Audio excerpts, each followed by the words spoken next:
CMR shopping mall Dasara ధమాకా offers అద్భుతమైన offers తో పాటు అబ్బురుపరిచే స్పాట్ గిఫ్ట్స్.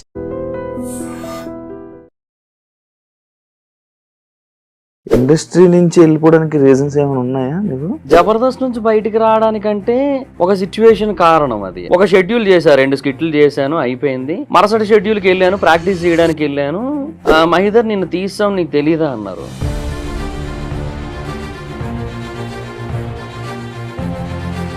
జబర్దస్త్ లో రాజకీయం నడుస్తుంది, భజన చేయడం కానీ లేకపోతే వాళ్ళ వెనక తిరుగుతూ. జీవనన్న వాళ్ళ అబ్బాయి బర్త్డే అని చెప్పి మొత్తం అందరినీ తీసుకెళ్లి పార్టీ ఇచ్చాడు ఇంటికి, భజన కోసమే. నువ్వు ఇంత స్ట్రైట్ ఫార్వర్డ్, నువ్వు ఇంత ఏదైనా ఓపెన్ గా మాట్లాడడం వల్ల నీకు ఇండస్ట్రీలో లైఫ్ లేదంటే యాక్సెప్ట్ చేస్తావా? యాక్చువల్ గా ఆర్పి అన్నకి నేను నచ్చిందే ఆ స్ట్రైట్ ఫార్వర్డ్నెస్ దగ్గర. ఇదే ఆర్పి సేమ్ ఇలానే ఇదే జబర్దస్తులు ఉంటే మళ్ళీ జబర్దస్త్ నే తిట్టాడు, దాన్ని నువ్వు యాక్సెప్ట్ చేస్తావా? ఆయన మాట్లాడిన మాటలు అంటే 100% అయితే చెయ్యను. బట్ రాజ్ కుమార్ అన్న అని టాప్ మోస్ట్ రైటర్ జబర్దస్త్ మొత్తానికి ఆయనే నెంబర్ 1. అలాంటి పర్సన్ ఆ రోజు ఏమో ఇంకా సరే వర్క్ ఎక్కువ ఉంది కదా, మళ్ళీ అన్ని ఎందుకు లేని తినేద్దాం అని చెప్పి వెళ్ళారు అక్కడికి. ఎగ్ అడిగితే ఎగ్ అయిపోయింది అన్నారు. సరే అయిపోయిందని చెప్పి ఏదో తింటూ ఉంటే మేనేజర్లు వచ్చి కూర్చున్నాక ఎగ్ బుర్జీ వెళ్ళింది, కళ్ళ ముందు నుంచి వెళ్ళింది. ప్రెసెంట్ నడుస్తున్న సీజన్ 9 గురించి ఏం చెప్తావు బ్రో? అగ్ని పరీక్ష జరిగింది. అగ్ని పరీక్ష అది లేదు బ్రో. జనాలందరూ కామనర్స్ అని సపోర్ట్ చేశారు. 9 మంది రిజెక్ట్ అయ్యారు, గుర్తుందా? వాళ్ళని కూడా బయటకు వెళ్తే గుర్తుపడతారుగా. ఇప్పుడు ఏంది వాళ్ళు కామనర్స్? ఇప్పుడు సెలబ్రిటీస్ పిక్చర్లేనా? ఈ సీజన్కి వెళ్ళినోడు పిచ్చోళ్ళే. సినిమా రివ్యూస్ ఇచ్చే వాళ్ళ మీద సినిమా వాళ్ళు ఎప్పుడు నెగిటివ్ గానే ఉంటారు. సో ఆల్రెడీ ఇంత ముందు ఒక 2-3 సినిమాల్లో ఏదైతే కాన్సెప్ట్ వచ్చిందో దాన్ని అడిదిప్పి ఇప్పుడు ఇంకో సినిమా కింద రిలీజ్ చేశారు అనుకో, దానికి మనం ఎందుకు ఫ్రెష్ గా డబ్బులు ఇవ్వాలి? సినిమా వాళ్ళు ఎంతో కష్టపడి ఒక సినిమా తీస్తారు, అందులో మ్యాటర్ ఏంటి అనేది చెప్పి ఒక రివ్యూ వెంటనే తీసి అదే మార్నింగ్ పెట్టేస్తే. నేనైతే స్టోరీ చెప్పను, స్టోరీ చెప్పే వాళ్ళు చాలా మంది ఉన్నారు. మరి దాని మీద అంటే ఒకసారి రివ్యూర్ గా నువ్వు సపోర్ట్ చేస్తున్నట్ట. యూట్యూబర్ నా అన్వేషణ మీద ఏంటి? నాకు మంచి ఫ్రెండ్ ఆయన. కొన్ని సార్లు పేరెంట్స్ మీదకి ఫ్యామిలీ మీదకి వెళ్తూ ఉండి మాట్లాడుతూ ఉంటాడు. ఈ ఫ్రెండ్ అని సపోర్ట్ చేస్తున్నావా? ఐస్లాండ్ వెళ్ళి అక్కడ వాటర్ ఫాల్స్ కొన్ని చూపించాడు ఆయన. అసలు ఎంత ఖర్చు అయినా పర్లేదు, జీవితంలో ఏదో ఒక టైంలో అక్కడికి వెళ్ళాలనే ఫీలింగ్ వచ్చింది నాకు. దానికి 4 లక్షల వ్యూస్ వచ్చింది. ఆయన ఒక యూట్యూబర్నో ఒక ఇన్ఫ్లుయెన్సర్నో తిడుతూ వీడియోలు చేస్తే 20-30 లక్షల వ్యూస్ వస్తాయి. ఇక్కడ ఎవరి తప్పు? ఇలా రివ్యూస్ ఇస్తావు, లేకపోతే కొన్ని ఇష్యూస్ మీద మాట్లాడుతావు. అవును, ఎట్లు పడ్డాయి ఎప్పుడైనా? అందరూ అంటున్న మాటలకి ఆపేయాలంటే మనం ఫస్ట్ ఆపేయాల్సింది మన ఊపిరి. హైదరాబాద్ వచ్చిన కొత్తల్లో పొద్దున్న తిండే మళ్ళీ రాత్రి తినేవాడిని. సో అలాంటి ఒక సిచ్యువేషన్లో ఉన్నప్పుడు నాకు ఎవరైనా ఇప్పుడు నెగిటివ్ కామెంట్లు పెట్టేటోళ్ళు ఎవరైనా వచ్చి నాకు ఏమైనా పెట్టారు ఏంటి? హాయ్ హలో నమస్తే, నేను మీ anchor Shiva. Welcome to iDream media. ఈరోజు మన ముందున్న గెస్ట్ మహిదర్ వైబ్స్. ఆయనతో మాట్లాడి చాలా విషయాలు తెలుసుకోవాలని ఉంది. ఎప్పటి నుంచో మాట్లాడదాం, కాస్త డిస్కషన్ చేసుకుందామని ఎప్పటి నుంచో అనుకుంటున్నాం, కానీ ఇప్పుడు కుదిరింది. తనతో మాట్లాడి తన బిగ్ బాస్ జర్నీ, తన యూట్యూబ్ జర్నీ అండ్ తన పర్సనల్ లైఫ్ జర్నీ గురించి మనకు తెలియనివి తెలుసుకునే ప్రయత్నం అయితే చేద్దాం. హాయ్ బ్రో, ఎలా ఉన్నావు? హాయ్ బ్రో, బాగున్నాను. బాగున్నా. చాలా నాళ్ళు అయింది కలిసి చాలా అయిపోయింది. ఇంటర్వ్యూ చేద్దాం అవ్వట్లే, కుదరట్లే. ఏదో ఒక సిచ్యువేషన్ కదా. నేను వైజాగ్ వెళ్ళిపోవడం, మీరు అటు వచ్చిన నేను ఇక్కడ ఉండడం, ఎట్లా అయిపోయింది. ఎందుకు వైజాగ్ వెళ్ళిపోయావు? అంటే ఇంకా యూనో ఎలాగా ఇంకా షోస్ అవన్నీ ఇంక పక్కన పెట్టాను. సో ఇంకా మూవీ రివ్యూస్ అది ఎక్కడి నుంచి అయినా చేయొచ్చు. అండ్ రెండోది 1AM షోస్ ఇప్పుడు అక్కడే పడుతున్నాయి, అదొక అడ్వాంటేజ్ అయింది అనుకోని షిఫ్ట్ అయిన తర్వాత. అదొకటి. తర్వాత నాకు బిజినెస్ ప్లాన్స్ ఉన్నాయి. సో కొంచెం మా హోమ్ టౌన్ లో స్టార్ట్ చేసుకుంటే బెటర్ కదా అని స్టార్ట్ చేసి దర్ఫీ అని ఒక కెఫే స్టార్ట్ చేశాను. బాగా నడుస్తుంది. ఇండస్ట్రీ నుంచి వెళ్ళిపోవడానికి రీజన్స్ ఏమైనా ఉన్నాయా నీకు? అంటే ఇంకా బేసిక్ గా ఇండస్ట్రీ అంటే పర్టికులర్ గా జబర్దస్త్. నేను వేరే ఎలాగో మూవీ సైడ్ అలాగే ఏం ట్రై చేయలేదు కదా. సో జబర్దస్త్ అంటే నేను రావడమే జబర్దస్త్ అనుకుంటూ వచ్చాను హైదరాబాద్ కి. సో జబర్దస్త్ లో అనుకున్నంత వరకు క్లిక్ అయ్యాను, టీమ్ లీడర్ కూడా అయ్యాను, అన్ని అయిపోయి. బట్ అదే కొన్ని రీజన్స్, కొన్ని సిచ్యువేషన్స్ జరిగాయి అక్కడ. లేదంటే ముందునేమో అట్లీస్ట్ ఆర్టిస్ట్ గా జబర్దస్త్ లో కంటిన్యూ అవుతును. ఆ తర్వాత శ్రీదేవిలో గానీ లేదంటే వేరే షోస్, కొన్ని స్టాండప్ షోస్ వచ్చాయి మల్లెమాల నుంచి, వాటిల్లో అలా కంటిన్యూ అవుతున్నాను. బట్ కొన్ని సిచ్యువేషన్స్ కొన్ని జరిగాయి, వాటి వల్ల వెళ్ళిపోవాల్సి వచ్చింది. మహిదర్ అంటే ఒకానొక టైంలో జబర్దస్త్ మీద ఎలిగేషన్స్ చేసిన మహిదర్ ఉన్నాయి. కానీ అదే జబర్దస్త్ కంటెస్టెంట్లు వాళ్ళు ఎవరైతే ఉన్నారో ఆర్టిస్టులు వచ్చి మాకు అలాంటిది ఏం లేదే అని అంటున్నారు. అంటే ఇప్పుడు నీది నిజమా లేకపోతే వాళ్ళది నిజమా? అంటే ఏదైనా పర్సనల్ ఎక్స్పీరియన్స్ బేసిస్ కదా. నేను ఎక్స్పీరియన్స్ పర్సనల్ హర్ట్ అయిన సిచ్యువేషన్ ఏంటి? ఏది ఏ విషయంలో? జబర్దస్త్ నుంచి బయటికి రావడం గానీ, లేకపోతే లోపల జరుగుతున్న సిట్యుయేషన్స్ గానీ. అంటే జబర్దస్త్ నుంచి బయటికి రావడానికంటే ఒక సిట్యుయేషన్ కారణం అది. అదేంటంటే ఇక మా టీం తీసేశారు కరోనా తర్వాత. నన్ను జీవన్ టీమ్ లీడర్స్‌గా పెట్టారు కదా! కరోనా తర్వాత మా టీం తీసేసి హ్మ్. శంకర్ అన్నని, తాగుబోతు రమేష్ అన్నని తీసుకొచ్చారు. హ్మ్. వాళ్ళేదో కొత్తగా ట్రై చేయాలనుకున్నారు. మేబీ రేటింగ్స్ బాగా వస్తాయేమో, ఓల్డ్ పీపుల్, హ్మ్. నౌన్ పీపుల్ కదా అని తీసుకొచ్చారు. ఓకే. హ్మ్. తర్వాత నన్ను చంటి అన్న టీమ్‌లో ఏశారు. హ్మ్. అయితే ఆర్టిస్ట్‌గా కంటిన్యూ అవుతున్నాను. ఓకే. బట్ చంటి అన్న ఏంటంటే ఒక 2, 3 స్కిట్‌ల్లో బానే ఇచ్చారు గానీ, అందరు మొత్తం నేను 4 షెడ్యూల్‌లో, 5 షెడ్యూల్‌లో చేశాను నేను. హ్మ్. బట్ అది ఏమైపోయిందంటే ఒక కొన్ని క్యారెక్టర్స్ ఉంటాయి. హ్మ్. అంటే అవి టీమ్‌లో హ్మ్. ఇంపార్టెంట్ మెంబర్ అనుకున్న వాళ్ళకి ఇచ్చేదైతే ఖచ్చితంగా కాదు. ఎందుకంటే జబర్దస్త్‌కి ఒక ప్యాటర్న్ ఉంటది. దాన్ని బట్టే ఇస్తారు. హ్మ్. జైలు కొట్టే క్యారెక్టర్ ఒకటుంటది. హ్మ్. సో, దానికి ఒకరోజు నాకిచ్చారు ఆ క్యారెక్టర్. హ్మ్. సో, అవి చేసేసాను నేను. ఆయన చెప్పారు. నేను చేసేసాను అయిపోయింది. హ్మ్. ఎందుకంటే నేను అన్న ఇలాంటివి నేను చెయ్యనన్నా అంటే యారగెంట్ ఫీల్ అవుతారు. అవును. అలా యారగెన్స్‌గా మాట్లాడినట్టు ఫీల్ అవుతారు. అవును. అవును. అందుకని అలా ఏం చెప్పకుండా చేసేసాను కానీ నాకు బాధేసింది. హ్మ్. సో, ఆల్రెడీ టీమ్ లీడర్‌గా చేశా. సో, వేరే హ్మ్. టీమ్‌లో ఆర్‌పీ అన్న టీమ్‌లో లీడ్‌గా 120 స్కిట్‌ల దాకా చేశా. హ్మ్. హ్మ్. సో, ఇన్ని చేసిన తర్వాత ఇంక మరి అలా అంటే నాకు ఇబ్బందిగా అనిపించింది. సో, టీమ్ మారతానన్నాను. హ్మ్. హ్మ్. రమేష్ అన్న టీమ్‌కేశారు. హ్మ్. ఒక షెడ్యూల్ చేశా. 2 స్కిట్‌లు చేశాను. అయిపోయింది. మరుసటి షెడ్యూల్‌కెళ్ళాను. ప్రాక్టీస్ చేయడానికెళ్ళాను. హ్మ్. రమేష్ అన్న అంటే అందరూ కూర్చొనున్నాం. రమేష్ అన్న వచ్చారప్పుడు. హ్మ్. "మహీధర్ నిన్ను తీసేసాం నీకు తెలీదా?" అన్నారు. హ్మ్. నాకు తెలీదన్న నాకెవరు చెప్పలే. మీరు కూడా చెప్పలే కదా! అంటే, "అదే డైరెక్షన్ డిపార్ట్‌మెంట్ చెప్తానన్నారు. చెప్పారనుకున్నాను వాళ్ళు" హ్మ్. అన్నారు. హ్మ్. నాకెవరు చెప్పలేదని చెప్పి డైరెక్షన్ డిపార్ట్‌మెంట్ దగ్గరికెళ్ళా. వాళ్ళు చెప్పిందేంటి, బేసిక్‌గా ఈయన దాంట్లోంచి శాంతికుమార్ గారు బయటికెళ్లారు కదా! నీకు అక్కడ పెట్టింది. హ్మ్. ఆయన మళ్ళీ వచ్చేసారు. అండ్ ఆయనతో పాటు నరేష్, మన 'జబర్దస్త్' నరేష్ హ్మ్. ఉంటాడు హ్మ్. కదా! హ్మ్. తను కూడా వచ్చేసాడు హ్మ్. ఆ టీమ్‌కి. So, Naresh punch based and drama based artist కదా! హ్మ్. సో, ఇంకా ఇద్దరు పంచ్ బేస్డ్ ఆర్టిస్ట్‌లు ఎందుకు నువ్వు, తను అని చెప్పి ఇంకా అట్లా నిన్ను పక్కన పెట్టాము. హ్మ్. చూద్దాం వేరే ఏదైనా టీమ్‌లో ఇరికిద్దాంలే అన్నారు. హ్మ్.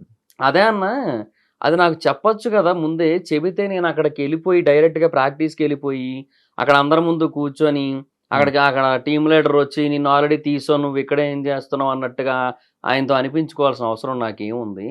హ్మ్. నేను ఇంట్లోనైనా ఉండును, మా ఫోన్‌లో మాట్లాడుకొని నెక్స్ట్ షెడ్యూల్‌కొద్దును. ఈ షెడ్యూల్ రాకపోయినా ఏముంది చెప్పు. హ్మ్. హ్మ్. నెక్స్ట్ షెడ్యూల్‌కొద్దును. హ్మ్. చెప్పాల్సింది గదా! అంటే, అదే నువ్వంత పెద్దగా ఏం ఫీల్ అవ్వవు గదా! పట్టించుకోవు గదా! అని నీకు చెప్పలేదన్నారు. హ్మ్. హ్మ్. అంటే కొంచెం ప్రాక్టికల్‌గా ఉంటా గానీ, అవును. మరి అవును. ఇంత ప్రాక్టికల్‌గా ఉండలేం గదా! ఆ! ఆ! ఆ! అక్కడ కొంచెం బాధేసింది. నేను మనిషినే గదన్నా! నాకెందుకు బాధేయదు జెప్పండి. అవును. ఇట్లా ఏమి ఒక ఇన్ఫర్మేషన్ లేకుండా ఏది చెప్పకుండా చేసేస్తానంటే, ఆ! పోనీ అక్కడ నాకు ముందు చెబితే నేను ఈరోజు రాకపోదును. వచ్చి అక్కడ అట్లా అనిపించుకోకపోదును గదా! ఆ! అని ఆ మొమెంట్‌లో నాకనిపించింది. This is not my place ఇంకా ఎనీ మోర్ అని జెప్పి. ఓకే. ఇంక అంతే ఇంక ఆ మొమెంట్‌లో ఎళ్ళాను. కీర్తి గారి దగ్గరికెళ్ళాను. హ్మ్. సార్ నేను ఇంకా ఉండలేను సార్. టీమ్ లీడర్‌గా అయితే ఉంటానులెండి ఎళ్ళిపోతానన్నాను. సారేమో ఏమన్నా అదిరిన్ సైడ్ ఏమన్నా ఆఫర్స్ ఏమైనా వచ్చాయా అన్నారు. హ్మ్. అప్పటికి అదే కొత్తగా పెట్టారు. అప్పుడు 3 మంత్సే అయింది అది పెట్టి. నాగబాబు గారు ఆ! ఇక్కడి నుంచి అటు భరత్ అన్న, వెళ్ళిపోవడం. నితిన్ భరత్ అన్న, అన్న. చంద్రన్న, ఆర్‌పి అన్న అట్లా. అవును. అవును. సో, అడిగారు. లేదు అదేం లేదు సార్. నాకిక్కడ ఇట్లా అయ్యింది. ఎదురైంది కొన్ని సిట్యుయేషన్స్. హ్మ్. సో, నేను ఉండలేను సార్. టీమ్ లీడర్‌గా అయితే ఉంటానులెండి ఎళ్ళిపోతానన్నాను. ఓ 3 డేస్ టైమ్ ఇవ్వమన్నారు. ఆ తర్వాత 3 డేస్ తర్వాత లేదన్నారు. హ్మ్. సరే అని వచ్చేసాను. ఏంటి ప్రాబ్లమ్? నీ కంటెంట్ ప్రాబ్లమా? లేకపోతే అంటే ఆల్రెడీ టీమ్ లీడర్స్ ఫిల్ అయిపోయి ఉన్నాయి స్లాట్స్. హ్మ్.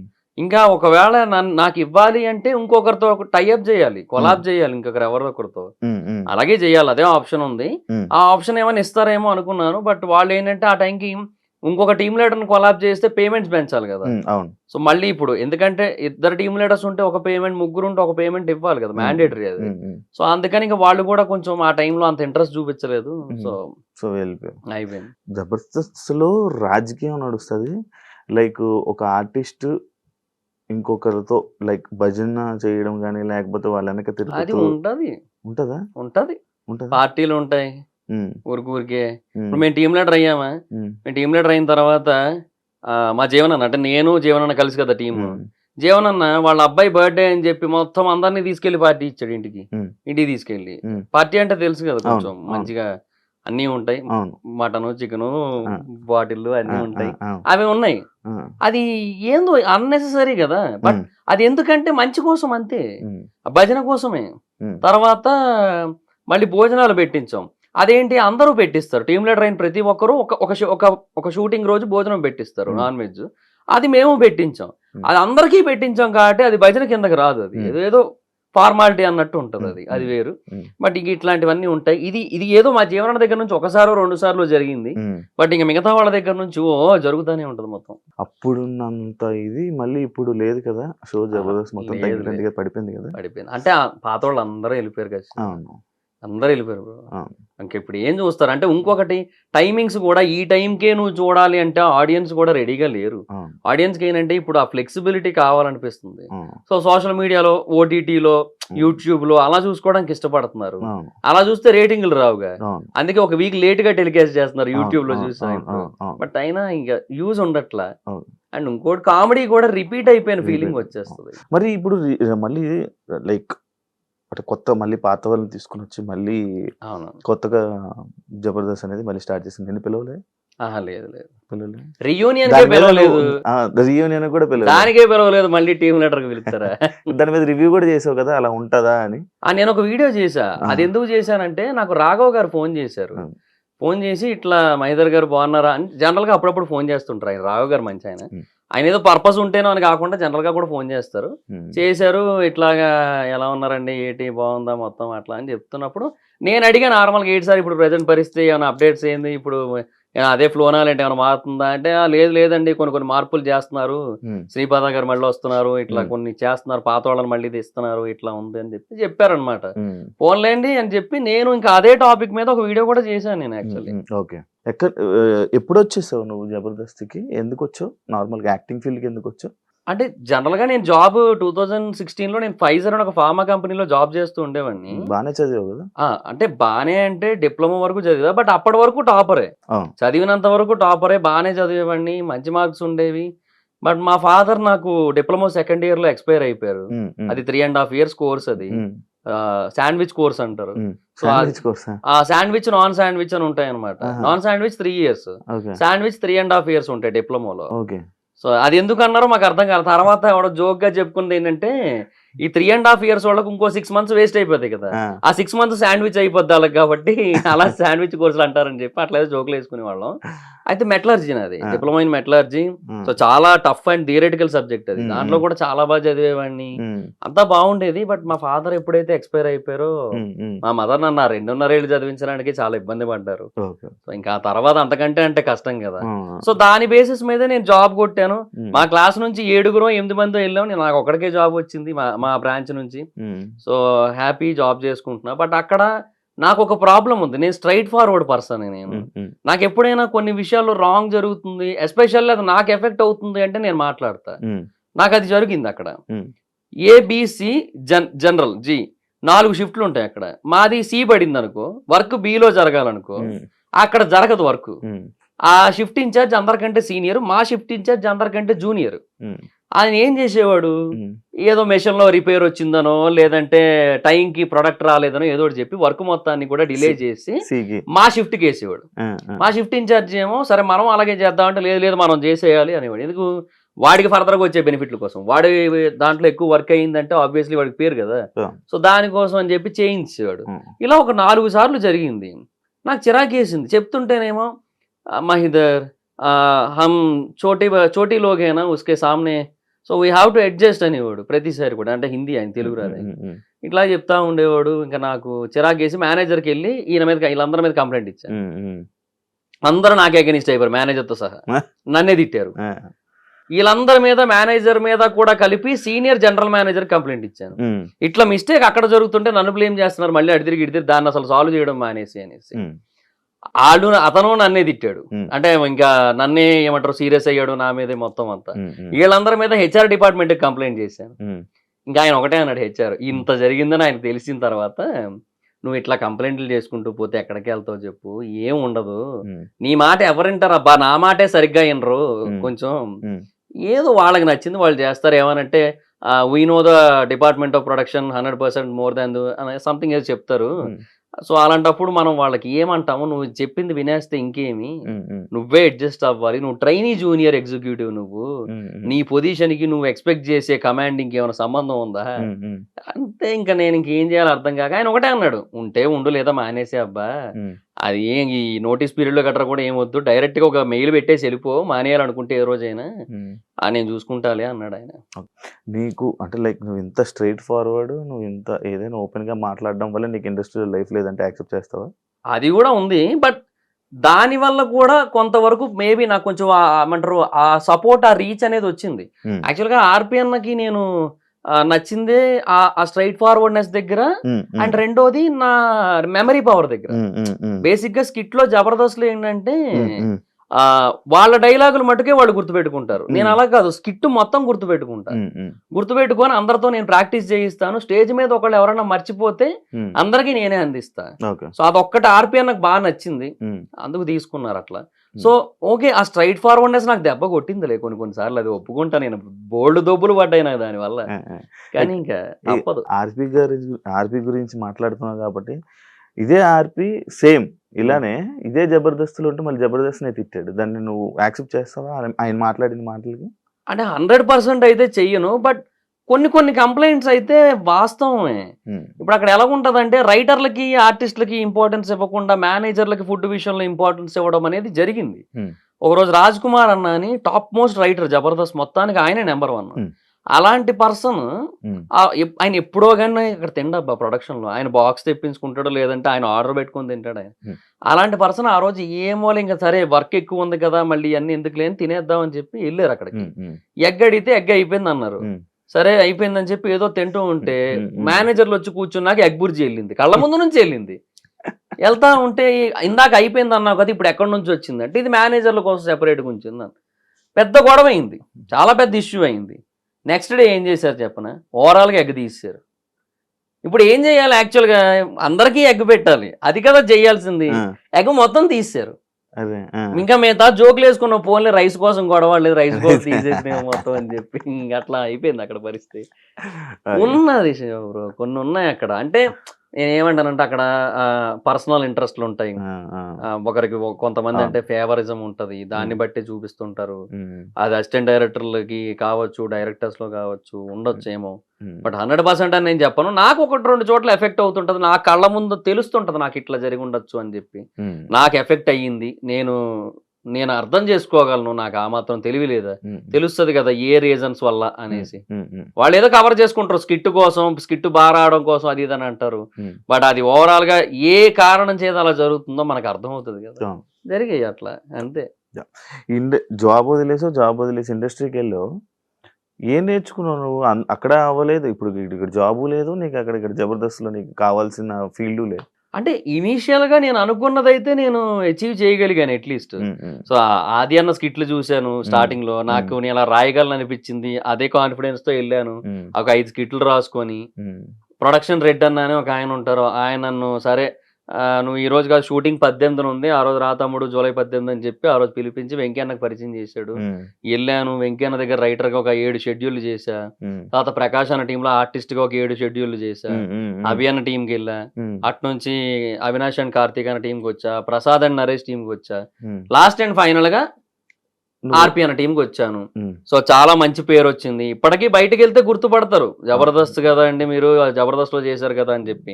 అంటే అప్పటికిప్పటికి బాడీలో టూ మచ్ చేంజెస్ రాలే, కొంచెం లావ్ అయ్యాను, కొంచెం ఫేస్ సేమ్ ఉంది, ఫేస్ కొంచెం సిమిలర్ గానే ఉండడం వల్ల గుర్తుపడుతుంటారు ఇప్పటికీ కూడా. సో అందువల్ల ఏంటంటే అది ఉంది ఇప్పటికి. టీమ్ లీడర్ అవ్వాలనుకున్నా, టీమ్ లీడర్ అయిపోయాను, 18 స్కిట్లు చేశాను. ఇంకా ఇంకా అది అయిపోయింది. ఇంకా అంటే నేను అందులో అచీవ్ చేయాలనుకున్నది అయిపోయింది.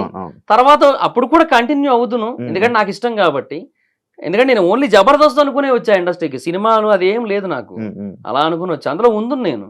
బట్ అదే జరిగిన కొన్ని సిచ్యువేషన్స్ వల్ల ఇంకా అయిపోయింది. మహిదర్ వైబ్స్ ఏంటి అది పేరు ఎందుకు పెట్టావు? అది అంటే అప్పట్లో ఏదో ఒక యూనిక్ నేమ్ ఉండాలి అనేది ఒక పాయింట్, మళ్ళీ నా పేరు కూడా ఉండాలనేది ఒక పాయింట్. సో ఆ టైంలో ఎక్కడో అలా చదువుతూ ఉంటే గుడ్ వైబ్స్ బ్యాడ్ వైబ్స్ అని చెప్పి సంథింగ్ అలా ఉంటాయి కదా.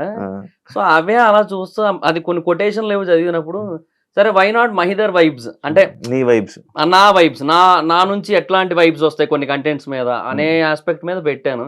స్టార్టింగ్ లో కొంతమందికి అది పలకడం నాక మహిదర్ వైబ్సా, ఎంతమంది వైబ్స్ అన్నా అనేటోళ్ళు, అట్లా ఉండేది. రివ్యూస్ ఇస్తూ ఉంటావు, అవునవును. లైక్ జనరల్ టాపిక్ మీద రివ్యూ ఇస్తావు, అవునవును.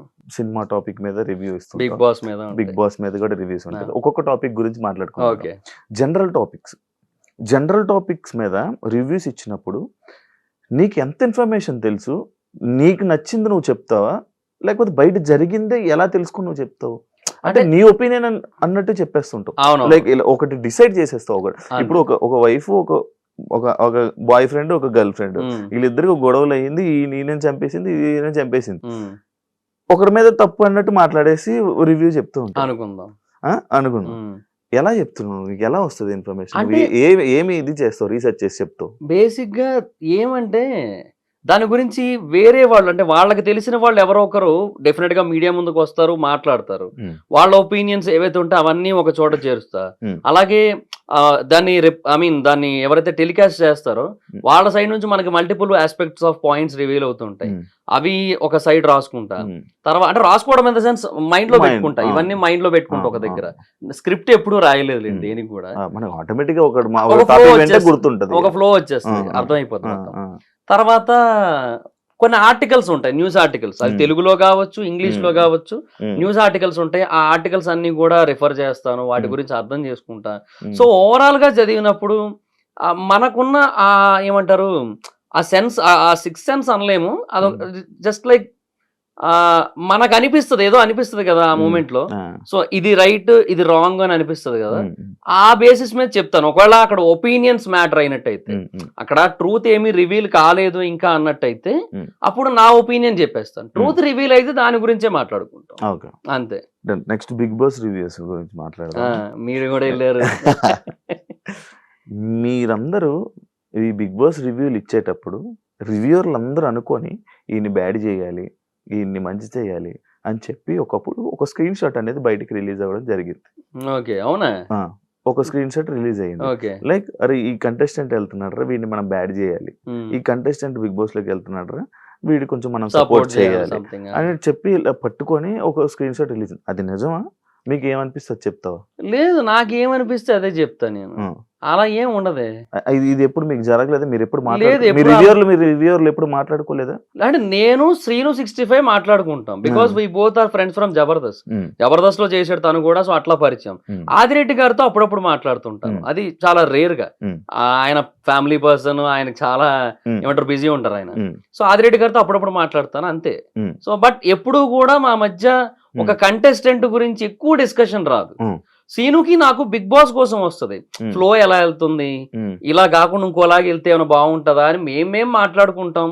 వాటి గురించి నాకు అనిపించిన నేను చెప్తా, తనకు అనిపించిన తను చెప్పుకుంటాడు. అట్లా మేము ఆ కలెక్టివ్ పాయింట్స్ అన్ని కలిపి ఒక వీడియో చేస్తుంటాం మేము, అంతే తప్ప ఏ రోజు కూడా ఒక కంటెస్టెంట్ కోసం అయితే లేదు. ఒక సీజన్ 5 అనుకుంటా, బిగ్ బాస్ సీజన్ 5 లో లైక్ రివ్యూర్ల వల్లే ఒక కంటెస్టెంట్ బయటకు వచ్చారు అని చెప్పి ఒక ఇష్యూ జరిగింది. అండ్ అది పక్కన పెడితే, అంటే ఒక కంటెస్టెంట్ ని ఈ కంటెస్టెంట్ ఇలా అంటే జనాలందరూ ఆల్రెడీ షో చూస్తారు, కానీ ఒక కంటెస్టెంట్ ని నువ్వు ఇదే అని చెప్పి మీరు ఇలా డిసైడ్ చేయడం వల్ల జనాలు మైండ్ సెట్ మ్యానిపులేట్ అయిపోద్ది అంటే నువ్వు యాక్సెప్ట్ చేస్తావా? అంటే బేసిక్ గా బిగ్ బాస్ రివ్యూస్ చూసేది ఎందుకంటే, ఇది నాకు ఇలా అనిపించింది, నా ఒక్కడికే అట్లా అనిపించిందా, నీకు కూడా అట్లానే అనిపించిందా అనేది కన్ఫర్మ్ చేసుకోవడానికి చూస్తారు Bigg Boss reviews. So reviews ఏంటంటే, ఇప్పుడు నాదైనా లేదంటే ఆదిరెడ్డి గారిదైనా లేదంటే సీను రివ్యూస్ అయినా, మా అందరు రివ్యూస్ ఏ బేసిస్ మీద చూస్తారంటే, వాళ్ళ ఒపీనియన్స్ మా ఒపీనియన్స్ తో మ్యాచ్ అవుతున్నాయో లేదో చూడడానికే చూస్తారు మాక్సిమం. సో అంతే తప్ప, సో అందువల్ల ఇన్ఫ్లుయెన్స్ అంత ఉండదని నేను అనుకుంటున్నా. బట్ టూ మచ్ రీచ్ ఉంటది కాబట్టి ఆదిరెడ్డి గారి సైడ్ నుంచి కొంత ఇన్ఫ్లుయెన్స్ ఉంటుంది. టూ మచ్ రీచ్ కదా, ఇప్పుడు ఆయన ఎప్పటి నుంచో చేస్తూ ఉండడం వల్ల ఆయనకు చాలా మంచి రీచ్ ఉంది దాంట్లో. సో డెఫినెట్ గా కొంత ఇంపాక్ట్ ఉంటది, డైలీ చెప్తుంటారు కాబట్టి. అవును, ప్రతి ఒక్కటి డైలీ ఇది చెప్పాలి. అవునవును, నా సీజన్ లో నువ్వు నాకు బాగానే చెప్పాలి. బాగా నువ్వు బాగాడు. Thank you so much. ఇప్పుడు ప్రెసెంట్ నడుస్తున్న సీజన్ 9 గురించి ఏం చెప్తావు బ్రో? అది ఇంకా ఎర్లీ టు జడ్జ్, 2 రోజులు అయింది కదా. అగ్ని పరీక్ష జరిగింది. అగ్ని పరీక్ష అది లేదు బ్రో, అది ఇప్పుడు కామనర్స్ తీసుకున్నారు కదా బ్రో, జనాలందరూ కామనర్స్ అని సపోర్ట్ చేశారు. మరి ఇప్పుడు అగ్ని పరీక్ష చేశారు, మరి ఎందుకు అలా అంటున్నావు? ఇప్పుడు నా పాయింట్ ఏంటంటే, సరే ఆ అగ్ని పరీక్ష అనేది కామనర్స్ అట్లా కాదు, బేసిక్ గా వీళ్ళు పీపుల్ కి కనిపించకుండా వీళ్ళే కొన్ని ఆడిషన్స్ చేయాలి. ఒక 10-15 టెస్ట్లు కావాలంటే పెట్టండి, రన్నింగ్ టెస్ట్లు కూడా పెట్టండి కావాలంటే. బట్ అది ఇండోర్ లో జరగాలి, వాళ్ళ మధ్యలోనే జరగాలి. అక్కడ ఎవరెవరు ఉంటారో నీకు తెలుసు, అందరూ ఉంటారు, పెద్ద పెద్దోళ్ళు అందరూ ఉంటారు. రఘువంశ కులపతి, నీలమేఘ శ్యాముడు, రాఘవుడు అందరూ ఉంటారు అక్కడ. సో రాముల వారి పేర్లే అన్నీని. సో వాళ్ళంతా ఉంటారు అక్కడ. సో వాళ్ళందరూ వీళ్ళకి ఏవైతే పెట్టారో ఇది 4 గోళ్ల మధ్య జరిగి ఆ జూరీ మెంబర్స్ కింద మేబీ వాళ్ళే ఉన్నా పర్లేదు, ఇప్పుడు ఈ అభిజిత్, బిందు మాధవి, నవదీప్ వీళ్ళని పెట్టినా పర్లేదు, కానీ అది అక్కడ జరిగి వాళ్ళని డైరెక్ట్ గా సెలెక్ట్ చేసి పంపిస్తే బెటర్. అలా కాకుండా వాళ్ళకి ఇవన్నీ పెట్టి ఇవన్నీ చేసి వాళ్ళకి ఆల్రెడీ ఒక ఆడియన్ బేస్ ని, ఒక ఇంప్రెషన్ ని, ఒక ఫ్యాన్ బేస్ ని క్రియేట్ చేసేసి మళ్ళీ లోపల పంపిన తర్వాత వీళ్ళు కామనర్స్ అని చెప్తే ఇంకేంది అది? వీళ్ళు ఎట్లా కామనర్స్ అవుతారు? ఇప్పుడు జనరల్ గా ఒకటి మాట్లాడుకుందాం. ఇప్పుడు బిగ్ బాస్ కి వెళ్ళడానికి ముందు నీ ఇంటర్వ్యూస్ చాలా మంది చూశారు, ఒక మినిమం యావరేజ్ 10 లక్షల మంది చూసారు అనుకుందాం. 10 లక్షల మంది బిగ్ బాస్ ఆడియన్స్ అయితే కాదు కదా, 1,00,000 మంది బిగ్ బాస్ ఆడియన్స్ ఉన్నారు అనుకుందాం. అలా అయినా సరే ఓకే, నీకు బిగ్ బాస్ పరంగా కొంత ఫాలోయింగ్ ఉన్నట్టే. బట్ ఇప్పుడు అగ్ని పరీక్ష షోకి వెళ్ళారు ఒకరు, ఆ అగ్ని పరీక్ష షోకి ప్రోమోలు ఏవైతే ఉన్నాయో అవన్నీ కూడా మినిమం టు మినిమం ఒక 10-15 లక్షల వ్యూస్ వస్తున్నాయి. అవన్నీ బిగ్ బాస్ ఆడియన్స్ వ్యూసే, ఒక్కటి కూడా అవుట్ సైడ్ ఆడియన్స్ కాదు, కంప్లీట్ గా pure Bigg Boss audience views. లేదంటే మెయిన్ షో కాకుండా ఇది కూడా చూస్తారు బిగ్ బాస్ ఫ్యాన్స్ కాకపోతే వాళ్ళు కాబట్టే చూస్తారు. సో 10 లక్షల మంది బిగ్ బాస్ ఆడియన్స్ కి మార్కెట్ ఉన్నోడు సెలబ్రిటీ అవుతారా? ఒక 10 లక్షల మంది జనరల్ ఆడియన్స్ ఉండి 1,00,000 మంది బిగ్ బాస్ ఆడియన్స్ ఉన్నోడు సెలబ్రిటీ అవుతారా? వీళ్ళే అవుతారు ఆబ్వియస్లీ, వీళ్ళే ఎక్కువ మంది తెలిసారు, వీళ్ళకే ఓట్లు ఎక్కువ పడతాయి. సో అప్పుడు ఆ సెలబ్రిటీ వర్సెస్ కామనర్ అనే కాన్సెప్టే ఇల్లాజికల్ అయిపోయింది. అట్లా అయిపోయిన తర్వాత మళ్ళీ ఇంక అక్కడ తీసుకెళ్లి వీళ్ళు కామనర్స్, వీళ్ళు సెలబ్రిటీస్, మీరు అవుట్ హౌస్ లో ఉండండి, మీరు లోపల ఉండండి, మీరు ఓనర్స్, మీరు టెనెంట్స్, మీరు రెంట్ కట్టకుండా ఉంటున్న టెనెంట్స్, ఎందుకు ఇవన్నీ? లోపలికి వెళ్ళాక సెలబ్రిటీలే నాగార్జున గారి ముందు నిలబడ్డ మూమెంట్ నుంచి కూడా కాదు, అగ్ని పరీక్షలోకి ఎంటర్ అయినప్పటి నుంచే వాళ్ళు సెలబ్రిటీస్. అండ్ ఇప్పుడు ఫర్ ఎగ్జాంపుల్ వాళ్ళ 6 లోపలికి వెళ్ళారు, వాళ్ళ 6 సంగతి తీసేసి 9 మంది రిజెక్ట్ అయ్యారు, గుర్తుందా? వాళ్ళని కూడా బయటకు వెళ్తే గుర్తుపడతారుగా. ఇప్పుడు ఏంది వాళ్ళు కామనర్స్? ఇప్పుడు ప్రసన్న అన్న ఉన్నాడు, ఆయన ఇన్స్పిరేషనల్ జర్నీ ఉంది, ఆయన బయటికి పోతే గుర్తుపడతారు. ఇప్పుడు ఆయన ఇప్పుడు కామన్ మేనా? కాదు కదా, అట్లా ఎట్లా అవుతుంది? అంటే ఇప్పుడు సెలబ్రిటీస్ పిచ్చోళ్ళేనా? ఈ సీజన్కి వెళ్ళినోడు పిచ్చోళ్ళే, కానీ మారిపోతుంది కదా. ఇప్పుడు మారితే ఫైన్, మారితే ఓకే, ఎందుకంటే వీళ్ళ యాటిట్యూడ్ లెవెల్స్ మారిపోయి అది పీపుల్ కి అర్థమయ్యి ఓవరాల్ గా జస్టిఫికేషన్ జరిగితే ఓకే. అందరూ ఒకలాగే ఉంటే ఇబ్బంది ఏం లేదు బ్రో. ఏమంటే బిగ్ బాస్ డిఫరెన్స్ చూపిస్తా, కామనర్స్ వర్సెస్ సెలబ్రిటీస్ అని చెప్పి పెట్టి మళ్ళీ లోపలికి వెళ్ళిన తర్వాత సరే మమ్మల్ని ఇట్లాగా మిమ్మల్ని అట్లాగా అని చెప్పి బిగ్ బాస్ డివైడ్ చేశాడు కదా అని చెప్పి వాళ్ళు అలాగే ఉంటేనేమో సింపతి కార్డులు వస్తుంటాయి, సింపతి కార్డులు స్వైపింగ్ స్టార్ట్ అవుతుంటది. అది ఏంటి టోటల్ రివ్యూ ఏంటి బిగ్ బాస్ 9 మీద? అంటే ఏమో దే ఆర్ ప్లానింగ్ గుడ్. అంటే 2 హౌస్లు అనే కాన్సెప్ట్ పెట్టారు, సార్ కొంచెం ఏమో గేమ్స్ టాస్క్ అవి కూడా కొంచెం డిఫరెంట్ గా ఉంటాయి అంటున్నారు. మరి ఒకవేళ అలాగైతే ఫైన్, కానీ ఆడియన్స్ కనెక్ట్ అవ్వలేదు అంటున్నారు. ఇంకా ప్రస్తుతానికి అవ్వలేదు కదా, ప్రస్తుతానికి అయితే అవ్వలేదు, ప్రస్తుతానికి ఏం ఎక్కలే. ఎందుకంటే ఇప్పుడు సెలబ్రిటీల కింద వచ్చిన వాళ్ళలో కూడా 3-4 తప్పిస్తే ఎవరు తెలుసు అబ్బా. బేసిక్ గా బిగ్ బాస్ లో ఒక కాన్సెప్ట్ ఉంటది అన్న, అదే ఉంటది బ్రో, ఏదో ఫ్లోలో ఏదేదో వచ్చేస్తున్నాయి, బ్రో అంటున్నాను, అన్న అంటున్నాను, ఏదేదో వస్తున్నాయి. సో బిగ్ బాస్ లో కాన్సెప్ట్ ఉంటది. ఇప్పుడు ఒక పర్సన్ ఆల్రెడీ మనకి బయట బాగా తెలుసు. ఇప్పుడు శివ అనే పర్సన్ యాజ్ అన్ ఇంటర్వ్యూవర్ గా బాగా తెలుసు, హీఈస్ ఆల్వేస్ కాంట్రవర్షియల్ అప్పట్లో. ఇప్పుడు కొంచెం సెటిల్డ్. సో అప్పట్లో చాలా కాంట్రవర్షియల్. ఇలాంటి ఒక కాంట్రవర్షియల్ పర్సన్ బిగ్ బాస్ లోకి వచ్చి ఎలా ఉంటాడు? That's a question mark. ఆ క్వశ్చన్ మార్క్ రైజ్ అయినప్పుడే క్యూరియాసిటీ బిల్డ్ అవుతుంది. అలాంటి క్యూరియాసిటీ ఒక్కరి విషయంలో చూపించి ఈ సీజన్ రీతు చౌదరి విషయంలో కూడా లేదు. అదేదో కాంట్రవర్సీ అయింది కానీ బట్ ఏమో అంతేం అనిపించలే. ఇమాన్యుల్ యాజ్ అన్ ఎంటర్టైనర్ గా అక్కడ అలాగే ఉంటాడు, ఇక్కడ అలాగే ఉంటాడు అని మనకు తెలుసు. ఇంకెవరు తనుజ గారు, ఆవిడ సీరియల్ యాక్ట్రెస్ గా తెలుసు. బట్ అట్లా చూసుకున్నా కూడా అది ఆవిడ రియాలిటీని ఎప్పుడు ఎక్స్పోజ్ చేయలేదు. ఇప్పుడు యాజ్ అన్ ఇంటర్వ్యూర్ గా ఇది నీ రియాలిటీ, యాజ్ ఏమంటారు అన్నిటినీ ఎక్స్పోజ్ చేసే వ్యక్తిగా బాబు గోగినేని గారితో ఒక రియాలిటీ ఉంది. ఆయన లోపలికి వచ్చినప్పుడు ఎలా ఉంటారు అనేది ఒక క్వశ్చన్ మార్క్. అవన్నీ ఫామ్ అవుతాయి, బట్ అలా ఎవ్వరికీ లేదు ఈ సీజన్ అసలు. అందుకే ఎక్కదు, బట్ చూస్తూ ఉంటే ఎక్కుతుంది, అది టైం పడుతుంది. సినిమా రివ్యూస్ లోకి వెళ్ళిపోతాం. మూడో topic cinema reviews. Like cinema reviews ఇచ్చే వాళ్ళ మీద సినిమా వాళ్ళు ఎప్పుడు నెగిటివ్ గానే ఉంటారు. ఎందుకు అంటావు? అంటే సమ్ టైమ్స్ పాజిటివ్ ఉంటారు, but most of the times negative ఉంటారు. ఎందుకు రీజన్?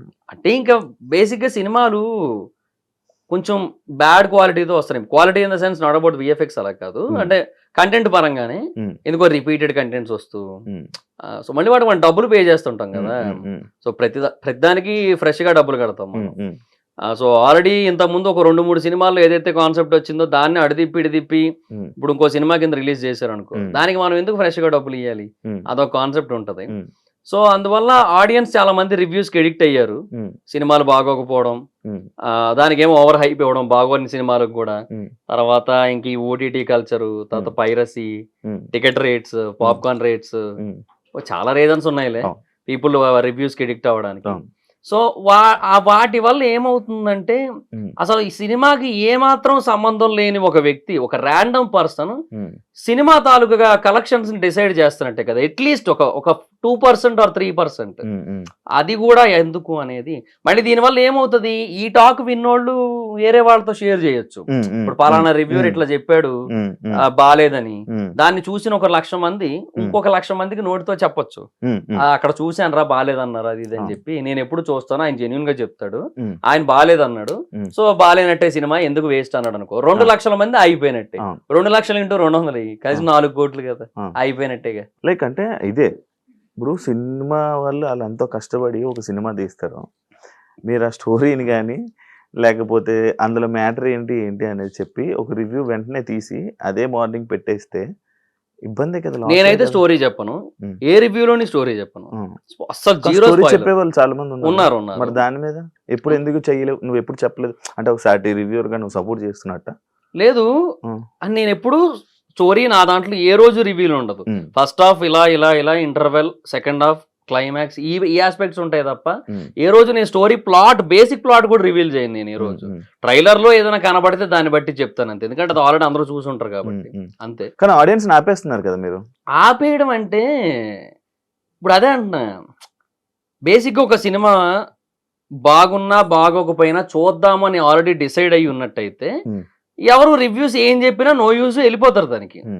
ఒక సినిమా బాగుంది అని టాక్ వస్తే వెళ్దాము, లేదంటే లేదు, ఇప్పటి వరకు రిలీజ్ అయిన టీజర్ ట్రైలర్ చూస్తుంటే అంతంత మాత్రంగానే ఉంది అని అనిపించినట్టయితే అప్పుడు రివ్యూస్ కోసం వెయిట్ చేస్తారు, అప్పుడు రివ్యూస్ ఇంపాక్ట్ ఎక్కువ ఉంటది. బాగుందంటే వెళ్తారు, బాగాలేదంటే వెళ్ళరు. కొన్ని సినిమాలు ఉంటాయి అసలు ఎంత మంచి టాక్ వచ్చినా కూడా వెళ్ళొద్దని డిసైడ్ అవుతారు, అదంతే. ఇంకా ఇప్పుడు ఫర్ ఎగ్జాంపుల్ కొన్ని సినిమాలకి ఇప్పుడు జనరల్ గా ఇప్పుడు రివ్యూస్ లో ఒక 2 lakh వ్యూస్ 3 lakh వ్యూస్ వచ్చిన కొన్ని సినిమాలకి బాగుంది అని టాక్ వచ్చినప్పుడు కలెక్షన్స్ ఒక 50 కోట్లు దాటి ఉండొచ్చు. కొన్ని సినిమాలకి బాగుంది అని టాక్ వచ్చినప్పటికీ, అంతే వ్యూస్ వచ్చినప్పటికీ కూడా రివ్యూస్ లో కలెక్షన్స్ 5 కోట్లే ఉండొచ్చు, అంతే ఉంటది. ఇప్పుడు ఫర్ ఎగ్జాంపుల్ చాలా సినిమాలు ఉంటాయి, పృథ్వీరాజ్ సుకుమారన్ గారిది ఆడు జీవితం సినిమా వచ్చింది, దానికి మంచి టాకే వచ్చింది మన దగ్గర, అంటే కొంచెం లాగ్ అయిందనే ఫీల్ వచ్చినప్పటికీ కూడా ఆ కాన్సెప్ట్ ని చాలా అప్రిషియేట్ చేశారు, ఆయన డెడికేషన్ అప్రిషియేట్ చేశారు. బట్ మన దగ్గర ఏం రాలేదు, దానికి కలెక్షన్స్ ఏమంతా లేవు. అట్లా కొన్నిటికి వస్తాయి, కొన్నిటికి రావు. కొత్త లోకాకి వచ్చాయి, ఆడు జీవితంకి రాలేదు. ఎందుకు రాలేదంటే ఏమో చెప్పలేము, దానికి దీనికి సిమిలర్ టాకే వచ్చింది దగ్గరగా. ఎంత సంపాదించావు యూట్యూబ్ ఛానల్? ఒకటి అని కాదు, అన్ని కలిపి 2019 నుంచి చేస్తున్నా. సో అప్పటి నుంచి ఇప్పటి వరకు ప్రమోషన్స్ అన్ని కలిపి more than 1 ఉంటది. more than 1 year. 1 year YouTube నుంచి. అంటే జబర్దస్త్ జబర్దస్త్ నుంచి ఏం రాలేదు పెద్ద. ఎంత ఇచ్చేవాళ్ళు అప్పుడు? అందరూ 1000 రూపాయలే. ఆర్పిఎన్ నాకు ఫస్ట్ 70 స్కిట్లకి 1000 రూపాయలు ఇచ్చారు, తర్వాత ఒక 50 స్కిట్లు 60 స్కిట్లకి 2000 ఇచ్చారు. 70 స్కిట్లు 1000? ఎప్పుడు 2019 అంటే అంతే. 19 అంటే 18 నుంచి ఆర్పిఎన్ దగ్గర 18 నుంచి చేశాను నేను. 18 కూడా కాదు, 17 ఎండింగ్ లోనే ఎప్పుడో చేశాను నేను ఆర్పిఎన్ దగ్గర. అప్పటి నుంచి చేస్తున్నా అన్న దగ్గర. సో అప్పటి నుంచి అనమాట. యూట్యూబర్ నా అన్వేషణ మీద ఏంటి బ్రో? నాకు మంచి ఫ్రెండ్ ఆయన ప్రస్తుతానికి. అంటే చాలా మందికి బూతులు తిడుతున్నారు, వల్గారిటీ ఉంటుందా? ఫుల్ ఉంటది. కొన్ని సార్లు పేరెంట్స్ మీదకి, ఫ్యామిలీ మీదకి వెళ్తూ మాట్లాడుతూ ఉంటాడు. ఫ్రెండ్ అని సపోర్ట్ చేస్తున్నావా? లేదు, సపోర్ట్ ఏం లేదు. నేను దాన్ని ఏమంటారు, అది కరెక్ట్ కాదని చెప్తాను. But end of the day audience encouragement ఉంది దానికి. ఆయన ఐస్లాండ్ వెళ్ళి అక్కడ వాటర్ ఫాల్స్ కొన్ని చూపించాడు. ఆయన వరల్డ్స్ బెస్ట్ వాటర్ ఫాల్ అనిపించింది నాకు అక్కడ. ఆయన క్యాంపింగ్ వేసుకొని వ్యాన్ తో అది డ్రోన్ షాట్లు చూపించాడు. అసలు ఎంత ఖర్చు అయినా పర్లేదు చూసా. జీవితంలో ఏదో ఒక టైంలో అక్కడికి వెళ్ళాలనే ఫీలింగ్ వచ్చింది నాకు. అవును అవును అంత బాగుంటది అది. అవును దానికి 4 లక్షల వ్యూస్ వచ్చినాయి. అవును అవును ఆయన ఒక యూట్యూబర్నో ఒక ఇన్ఫ్లుయెన్సర్నో తిడుతూ వీడియోలు చేస్తే ఉమ్, 20-30 లక్షల వ్యూస్ వస్తాయి. ఉమ్, ఇక్కడ ఎవరి తప్పు? జనాలు అది చూడకూడదు అట్లాంటివి. నేను అదే అంటున్నా. ఇప్పుడు ఇట్లాంటి వాటిని ఎంకరేజ్ చేస్తున్నారు. 18+ డైలాగుల్ని, 18+ కంటెంట్ని వాటిని ఎంకరేజ్ చేస్తున్నారు. అవి అటు బూతులు మాట్లాడుతున్నా కూడా అదేదో త్యాగరాజ కీర్తనలు లేదంటే శ్రీశ్రీ మహాప్రస్థానం అన్నట్టు వింటున్నారు వాటన్నిటిని కూడా. మరి ఇంకా అయ్యే చెప్తారు వాళ్ళు. శ్రీశ్రీ మహాప్రస్థానం ఎందుకు చెప్తారు? ఇయ్యే ఎక్కువ వింటున్నప్పుడు అంతే ఉంటది. ఈసారి ఇస్తున్నావా రివ్యూస్? అవును 9 కి బిగ్ బాస్ ఇస్తున్నా. ఇస్తున్నావా? హైదరాబాద్ వైబ్స్ లోనే ఓన్లీ బిగ్ బాస్ రివ్యూస్ మీద ఎంత సంపాదిస్తామా? ఒక అంటే పెర్ సీజన్ పర్ సీజన్ ఒకవేళ బాగా ఎక్కువ వీడియోలు చేస్తే మంత్ కి ఒక 2 lakhs అబౌవ్ వస్తుంది. 2 lakhs అంటే నాకు ఇంకా అంత రీచ్ లేదు కదా. నేను ఎక్కువ వెళ్తది కదా బానే. అంటే ఒక 3 lakhs వరకు కూడా వచ్చు. 2 lakhs to 3 lakhs మధ్యలో ఉంటది. 3 వరకు టచ్ అవ్వచ్చు. ఒక సీజన్ మొత్తానికి 15 వరకు వెళ్ళొచ్చేమో ఒకవేళ బాగా క్లిక్ అయితే. ఓకే. అక్టోబర్ నవంబర్ మంత్ లో మనకి ఆర్పిఎం ఎక్కువ ఉంటది కదా, అప్పుడు మేబీ క్లిక్ అయితే ఎక్కువ రావచ్చు. 3 నెలలకు 15 లక్షలు అలా. 4 నెలల కంటే 3 నెలలు 15 రోజులు కలిపి అట్లా ఏమైనా రావచ్చు. బట్ నేనేమంటే నాకు already Mahidhar vibes, trending topics, facts and mysteries, ఇప్పుడు బిజినెస్ పెట్టా కొత్తగా, ఇవన్నీ ఉండడం వల్ల అన్ని చేయలేను, తక్కువే వస్తుంది. ఇప్పుడు తగ్గించేసావు కదా? తగ్గించాను. అవును, కంటెంట్ డౌన్ కూడా అయింది ఈ మధ్య. కంటెంట్ కూడా ఎక్కువ పెట్టలేకపోతున్నా. అది హైదరాబాద్ వచ్చా ఇప్పుడు ఇక్కడ కుదరట్లేదు చేద్దామంటే. ఎంత అయింది బిజినెస్ పెట్టడానికి? అరౌండ్ ఒక అంటే 60 దాకా అయింది. 60 lakhs. పెళ్లి అయింది కదా రీసెంట్, కట్నమా? అదేట్లేదు. ఏంటి పెళ్లి? లవ్ మ్యారేజా? లవ్ మ్యారేజా? ఎప్పటి నుంచి లవ్? అంటే 2024 జనవరి 1 నుంచి. ఎక్కడ, ఎలాగా అంటే చెప్తావు ఒకసారి? అంటే తను ఆంధ్ర యూనివర్సిటీలో ఎంఎస్సీ చేస్తుంటారు. వైజాగే అంటే తనది రాజమండ్రి, ఎంఎస్సీ కోసం ఆంధ్ర యూనివర్సిటీ.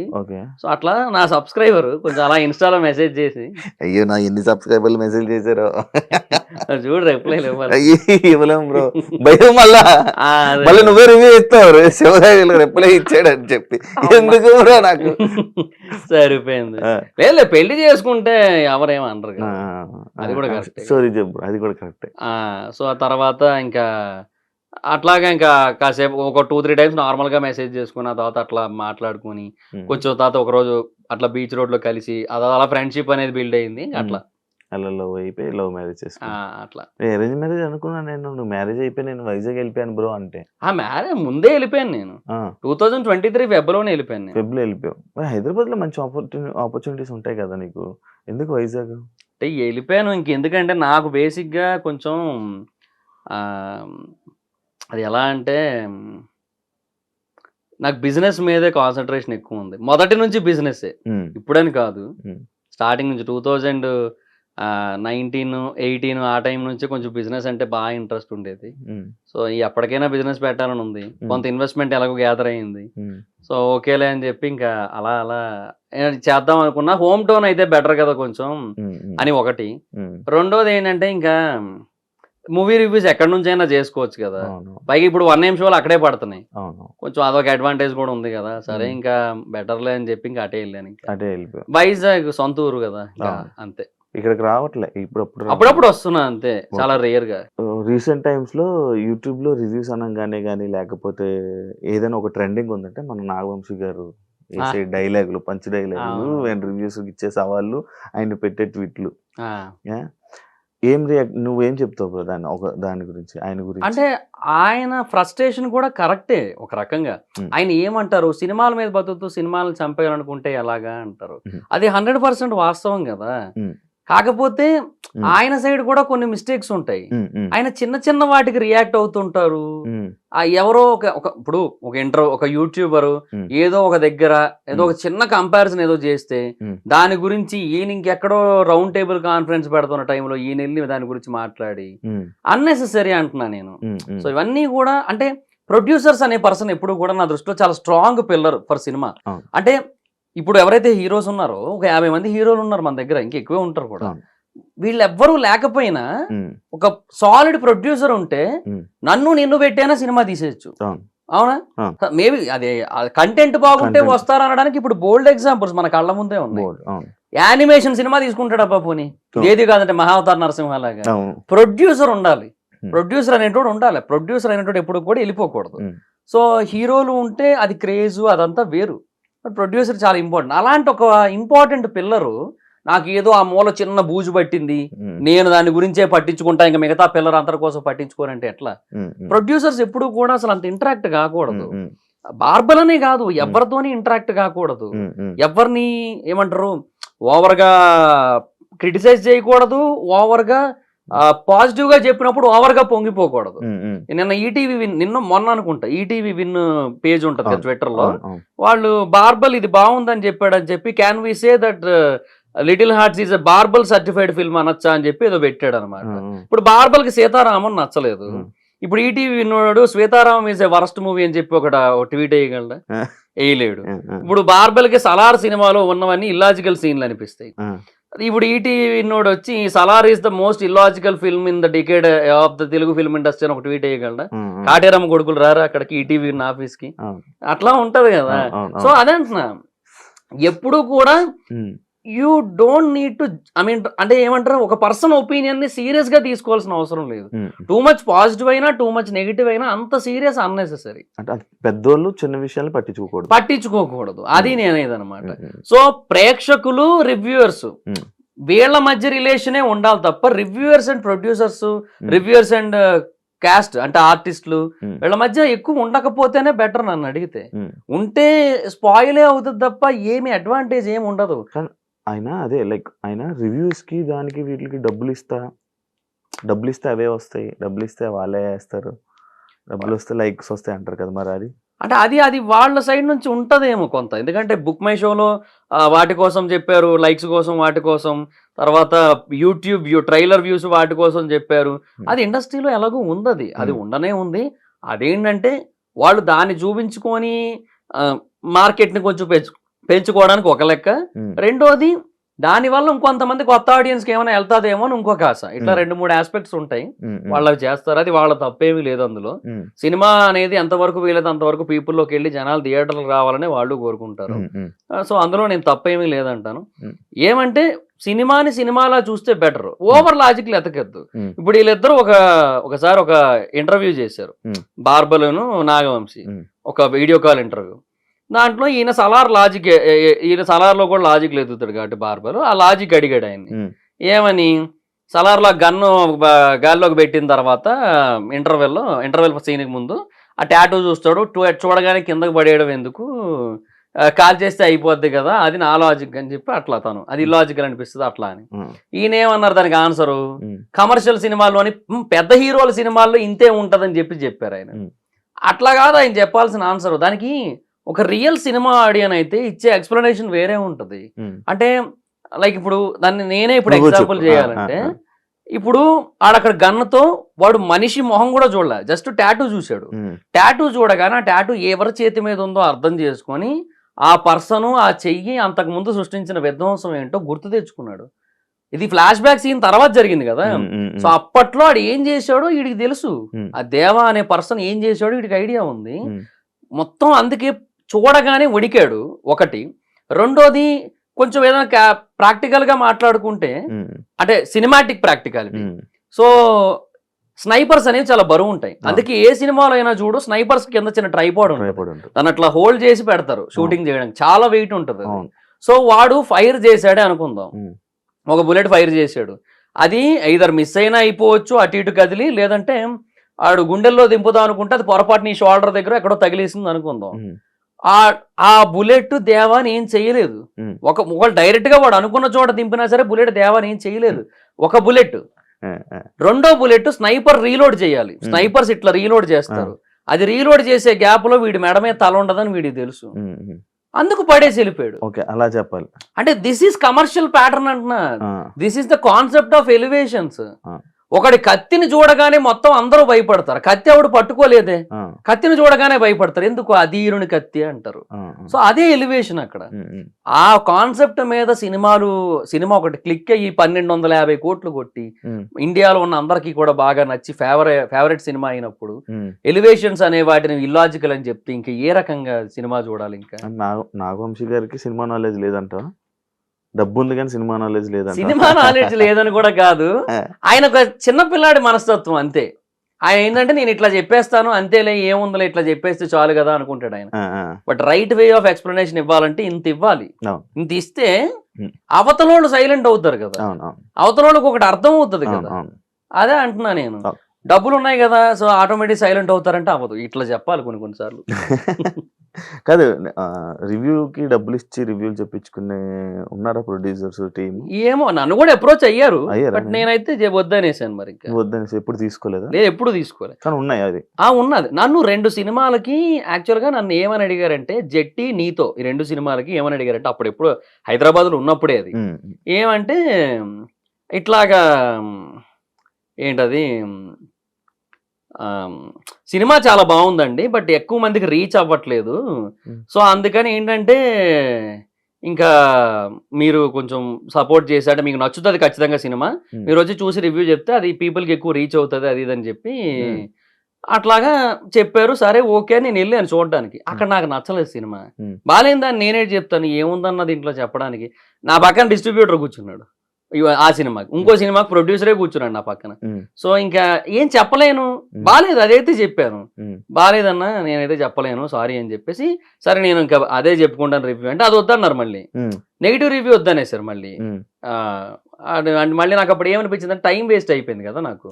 సో ఎందుకులే ఇంకా అని చెప్పి ఇంకా తర్వాత ఎవరన్నా ఒకవేళ చెప్పినా కూడా నేను నమ్మడం మానేసాను. ఏమనంటే వాళ్ళు అంత కష్టపడి తీశారు కాబట్టి వాళ్ళ సినిమా వాళ్ళకి ఖచ్చితంగా నచ్చుతుంది, మనకు నచ్చదు అది అని చెప్పి ఇంకా అర్థమైంది. ఇంకా సర్లే అని వెళ్ళలేదు. ఇంకా తర్వాత మొన్న లిటిల్ హార్ట్స్ ట్రైలర్ కోసం కూడా అదేమి అది కొంతమంది అది ప్రమోషన్ అనుకున్నారు, అది చందు అని మనోడు ఒకడు ఉంటాడు, ఐడియా ఉందని. బన్నీవాస్ గారు ఇట్లా చెప్పారన్నా కొంచెం కొంతమంది లిస్ట్ ఇచ్చారు ఇట్లాగ ఏమైనా చేస్తారేమో అడుగు అంటే, నిన్ను అడుగుతున్నాను చేస్తావు లేదో నీ ఇష్టం అంటే, చూశాను నాకు ట్రైలర్ బాగానే అనిపించింది చేశా అంతే. సో అదేదో అడిగాడు అని చెప్పి సరే నాకు బాగానే అనిపించింది అని చెప్పి చేశాను నన్ను లిటిల్ హార్ట్స్ ట్రైలర్. డబ్బులు ఏం కాదు, అది కూడా అట్లా అనుకుంటారు ప్రమోషన్ అని చెప్పి, కానీ ఏం కాదు అంతే. అది ఇలా రివ్యూస్ ఇస్తావు లేకపోతే కొన్ని ఇష్యూస్ మీద మాట్లాడతావు, చాలా ఇష్యూస్ మీద అంటే ట్రెండింగ్ టాపిక్స్ మీద. అవునవును. తిట్లు పడ్డాయి ఎప్పుడైనా? నాకే నార్మల్గా ఇంటర్వ్యూ చేస్తేనే తిట్లు పడతాయి. నాకు పడుతుంటాయి, కొన్ని సినిమాలకు పడ్డాయి, కొన్ని జనరల్ టాపిక్స్ కి పడ్డాయి, పడతా ఉంటాయి, అది కామన్. అది ఆపు అంటే అది మన పని మనం చేసుకుంటూ వెళ్ళిపోతాం, ఇంకా వీలైతే ఏమైనా నేర్చుకుంటాం దాని నుంచి అంతే. బట్ ఆపడం అనేది కరెక్ట్ కాదు. ఆపేస్తే మనం ఇప్పుడు అందరూ అంటున్న మాటలకు ఆపేయాలంటే మనం ఫస్ట్ ఆపేయాల్సింది మన ఊపిరి, అదే ఆపేయాలి ఫస్ట్. ఇక్కడ ఉండి బతి వేస్ట్. ఇంకా అందరూ చెప్పే మాటలు మైండ్ లోకి ఎక్కించుకొని సీరియస్ గా తీసుకుంటూ కూర్చుంటే లేదు, మన పని మనం చేసుకుంటూ వెళ్ళిపోవడమే. నేను మా నాన్నగారు చనిపోయిన తర్వాత నేను తిండికి ఇబ్బంది లేకుండా అంటే ఇబ్బంది పడుతూ అంటే తినాలనుకున్నవి తినలేకుండా ఉంటూ హైదరాబాద్ వచ్చిన కొత్తల్లో పొద్దున్న తిండే మళ్ళీ రాత్రి తినేవాడిని. సో అలాంటి ఒక సిచ్యువేషన్ లో ఉన్నప్పుడు నాకు ఎవరైనా ఇప్పుడు నెగిటివ్ కామెంట్లు పెట్టేటోళ్ళు ఎవరైనా వచ్చి నాకు ఏమైనా పెట్టారు లేదు. కానీ 2019లో నీకు ఇందాక 1000 రూపాయలు అని చెప్పు, మరి తిండికి చాలా ఇబ్బంది పడే ఉంటావు. అయ్యేది మరి జాబ్ కూడా మానేసి 2019 నుంచి నాకు యూట్యూబ్ స్టార్ట్ అయిందిగా. నాకు యూట్యూబే నన్ను కాపాడింది, యూట్యూబే నిలబెట్టింది నన్ను. ఓకే, లేకపోతే కష్టం, చాలా కష్టం అసలు. యాక్చువల్లీ నార్మల్ గా ఇప్పుడు పెళ్లిళ్ళు చేసుకుంటే కొంచెం కష్టం ఇబ్బంది అంటారు, పర్లేదు బాగానే ఉందా? అది ఏం కాదు, బాగానే ఉంటుంది. మరి ఆ డైలాగులు వస్తుంటే ఎందుకురా పెళ్ళి అప్పుడే అని. అది అంతే. ఇంకా ఇంకోటి తెలుసా, యాక్చువల్ గా నీ ఒక్కరికే తెలుసు, బట్ అంటే ఫుల్ ఫ్లెడ్జ్డ్ గా అఫీషియల్ మ్యారేజ్ అనేది మన ఇయర్ ఎండింగ్ లో జరుగుతుంది యాక్చువల్లీ. లాస్ట్ ఇయర్ ఏదైతే అయిందో మేము మా వాళ్ళ మధ్యలో జరుపుకున్నాం, సింపుల్ గా చేసుకున్నాం. అచ్చా, నాకు మాత్రమే తెలుసు. నీకు మాత్రమే తెలిసేది. అయ్యో భయపెట్టానా? ఏం కాదు బానే ఉంది. బిజినెస్ ఎలా ఉంది? వైజాగ్ నడుస్తుందా? సూపర్, బాగా నడుస్తుంది. ఏరియాలో జగదాంబ థియేటర్ పక్కన చిత్రాలయ మాల్ ఉంటది, దాంట్లో సెకండ్ ఫ్లోర్ లో కేఫ్ దర్ఫీ అని ఉంటది. సో బాగా నడుస్తుంది అక్కడ. లోకల్లో ఫుడ్ అండ్ బెవరేజెస్ వాళ్ళు కొంతమంది ఆల్రెడీ కొంచెం వెల్ సెటిల్డ్ ఉంటారు కదా, వాళ్ళు కూడా వచ్చారనమాట. వాళ్ళు కూడా నా వీడియోలు చూస్తారంట కొంచెం. సో వస్తారని వచ్చారు, ఒక 10 days తర్వాత అలా వచ్చారు. వచ్చి సెకండ్ వీకెండ్ డేకి 28,000 అబోవ్ అవుతూ ఉంటే వాళ్ళందరూ సర్ప్రైజ్ అయ్యారు. అంటే ఫుడ్ అండ్ బెవరేజెస్ లో ఏదైనా ఒకటి కొత్తగా వస్తే అది ఉందని తెలియడానికే చాలా టైం పడుతుంది, అలాంటిది నీకు ఇంత ఫాస్ట్ గా క్లిక్ అయిందంటే చాలా పెద్ద విషయం అసలు అని చెప్పి అట్లా వాళ్ళందరూ కంగ్రాట్స్ చెప్పారు. నీ ఫేమ్ నీ ప్లస్ పాయింట్ అంతే. ఇంకా అట్లా ఫేమ్ అని నేను అన్ను, ఏదో కొంచెం జనాలకు తెలుసు, పాపులర్ ఫేస్ అంతే, కొంచెం జనాలకు తెలియడం వల్ల. అది కూడా ఎందుకు తెలియదు, అందరూ తెలుసు కదా. యూట్యూబ్ లో ఉన్న యూట్యూబ్ చూసే వీళ్ళందరికీ మాత్రం బాగా తెలుసు కొంతవరకు. అట్లా నెక్స్ట్ ఫ్యూచర్ ప్లాన్స్ ఏంటి? మహిదర్? ఇక అంతే బ్రో, ఇంకా ఇక లైఫ్, యూట్యూబ్, బిజినెస్. అండ్ ఈ బిజినెస్ బేసిక్ గా ఫ్రాంచైజ్ మోడల్ అనేది స్టార్ట్ చేస్తున్నా ఒక 2-3 months లో. సో ఆ టైంలో all over AP, Telangana and వీలైతే సౌత్ ఇండియా మొత్తం ఫ్రాంచైజెస్ ఇవ్వాలనేది ఒక కాన్సెప్ట్ ఉంది. So south India's biggest franchise chain అవ్వాలని ఉంది. బట్ డిపెండ్స్, అది చూడాలి మరి ఇంకా. ఓకే. సో ఆ తర్వాత యూట్యూబ్ అనే దాన్ని అలా కంటిన్యూ చేయాలి. రాజమౌళి గారు మహాభారతం ఎన్ని పార్ట్లు తీస్తే అన్ని పార్ట్ లాస్ట్ పార్ట్ వరకు కూడా రివ్యూలు చెప్తూనే ఉండాలి. అదొక్కటైతే ఉంది మనసులో. అది ఖచ్చితంగా ఒక 20 ఏళ్ళు పట్టేస్తుంది. సో 20 ఏళ్ళు హ్యాపీ సెటిల్డ్ అలా అనమాట. అలా ఉంది మైండ్ లో. ఇప్పుడు జబర్దస్త్ అందరు టచ్ లో ఉన్నారు కదా ఉన్నారు అందరూ. ఇందాక కూడా సీన్ అన్నతోనే అది అన్నతో మాట్లాడాను. మంచిగా ఉంటారు. బాగున్నారు. Okay, super. Thank you bro. మంచి అన్ని విషయాలు షేర్ చేసుకున్నాం. Thank you so much interview ఇచ్చినందుకు. ఎప్పటి నుంచి అనుకున్నా కానీ ఫైనల్ గా ఇప్పుడు కుదిరింది. And wish you all the best నీ బిజినెస్ కి, నీ జర్నీకి. Thank you bro. యా, చూసారు కదా ఇంటర్వ్యూ. ఇంకో గెస్ట్ తో మళ్ళీ మేము ముందు కలుస్తాం. అంతవరకు సియా. And for more videos, please subscribe to iDream. Please subscribe to iDream. Please subscribe iDream. And please subscribe to iDream. For more videos, subscribe to iDream. please like, share and subscribe to the channel. Congratulations, iDream. Subscribe to iDream. Subscribe to iDream. So subscribe to iDream Media. iDream ki iDream team andarki huge congratulations. Please subscribe iDream Media. Please subscribe to iDream. Subscribe iDream. Please subscribe to iDream. iDream అంటే నా కళల ఛానల్ను subscribe చేసుకున్న నోరు తిరుగుతలేదు. మీరైతే గంట గుర్తు కొట్టండి. For more such videos, please subscribe to iDream. Subscribe to iDream. Please subscribe to iDream. Please subscribe iDream Media. Please do subscribe to iDream. Please subscribe to iDream Media. For best entertainment and information, please subscribe iDream. And don't forget to subscribe to iDream.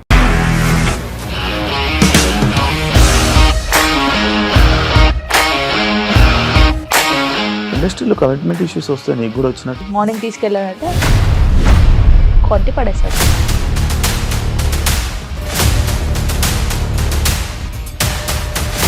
ఒక్కళ్ళు కూడా చూడలేదు ఈ cinema అని చెప్పడానికి కూడా చాలా ధైర్యం కావాలి. అది నిజం కదా, దాంట్లో ధైర్యం ఏంటి? ఇది నెక్స్ట్ డే ప్లేట్ మార్చేస్తే తప్పు కదా. As of now we are comfortable this అని నేను అనుకుంటున్నాను. రష్మిక గారిది మీది ఒకే ఊరు అంట కదా?